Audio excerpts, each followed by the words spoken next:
What concerns me, in addition to this type of crime, is also what I've seen ICE do in Southeast Baltimore, where I represent, where just recently a father was arrested after dropping off his son at school. He has no criminal history. His only history is violating his status and returning to this country. He escaped violence in Honduras, just the same way that my great-grandmother escaped violence and persecution in Austria, and we welcome him here. Immigrants built the fabric of this country, and Baltimore is a place that will continue to welcome them. You know, it's pretty unbelievable that you would compare ICE, federal immigration authorities, to the Nazis, which you just in effect did, and you did explicitly yesterday, when they're enforcing laws that would have prevented this heinous crime. Would you say that to the parents of the girl who was raped? These are Nazis, these Americans who are enforcing immigration laws? Why would you say something like that?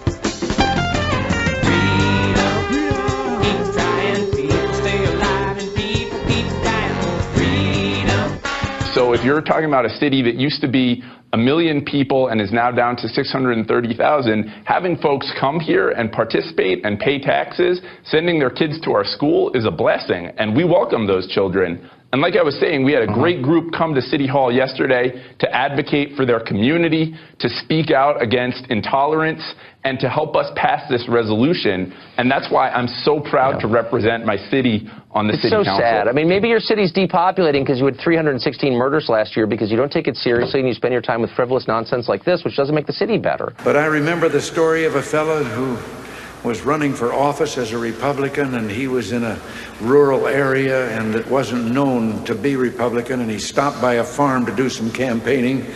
And when the farmer heard he was a Republican, his jaw dropped and he said, "Wait right here till I go get Ma. She's never seen a Republican before." So he got her, and the candidate looked around for a podium from which to give his speech, and the only thing he could find was a pile of that stuff that Bess Truman took 35 years trying to get Harry to call fertilizer. So he got up on the mound, and when they came back, he gave his speech. And at the end of it, the farmer said, "That's the first time I ever heard a Republican speech." And the candidate said, "That's the first time I've ever given a Republican speech from a Democratic platform."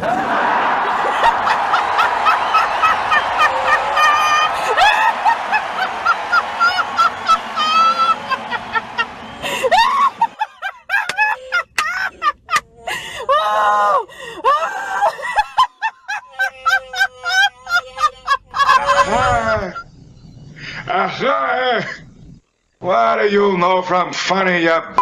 A testament to the left is their lawlessness has infected all facets of government, from spying on a presidential candidate and judges who have broken our Constitution and the balance of power without showing legal reasons for their judgments. They feel the president might be prejudiced.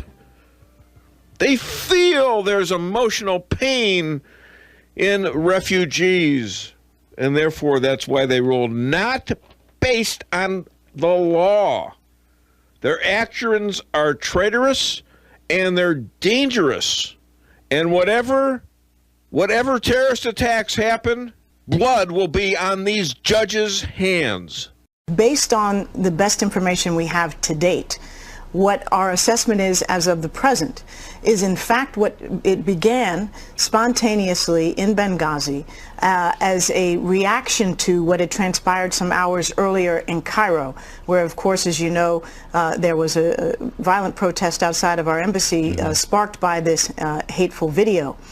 Where does the Gorsuch hearings, besides being very long, stack up in terms of competence and quality? Well, if it were a fight, they would have stopped it. The Democrats got knocked out about halfway through yesterday. The bottom line is he's the most qualified person President Trump could have chosen. 2,700 decisions in the last decade as a circuit court judge, one reversal by the United States Supreme Court. 97% of his opinions, were in the unanimous, 99% in the majority. You could not have picked chosen a better qualified conservative, and the Democratic attacks on him at times were absurd. They're under a lot of pressure by the left to vote against Judge Gorsuch. They changed the rules to stack the court in 2013. I am hoping my Democratic colleagues will look at Judge Gorsuch the way I looked at Sotomayor and Kagan. I would not have chosen them, but they were qualified. That's why I voted for President Obama's picks. Oh, it's crying time again. Well, America is crying tonight. I'm not sure how much of America, but a very, very significant portion, and I mean literally crying. Everybody is crying and so upset, and it is the end of their world. Feels like the end of the world. It is a mourning moment for those people, and it is a moment filled with fear. How do you govern when your whole campaign was built on the hatred of somebody else? From slavery to, Nazism, we have faced challenges before to who we are as a people. I guess the message that I want to spread out to other women is exactly what you're saying, is not to give up, because this is so important, and it's easy to say throw in the towel and that we're going to leave. Stop it.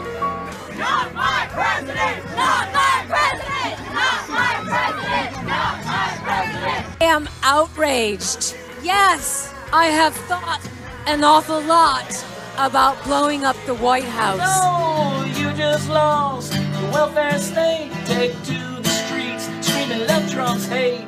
But I think you all knew your fate the day the snowflakes cried.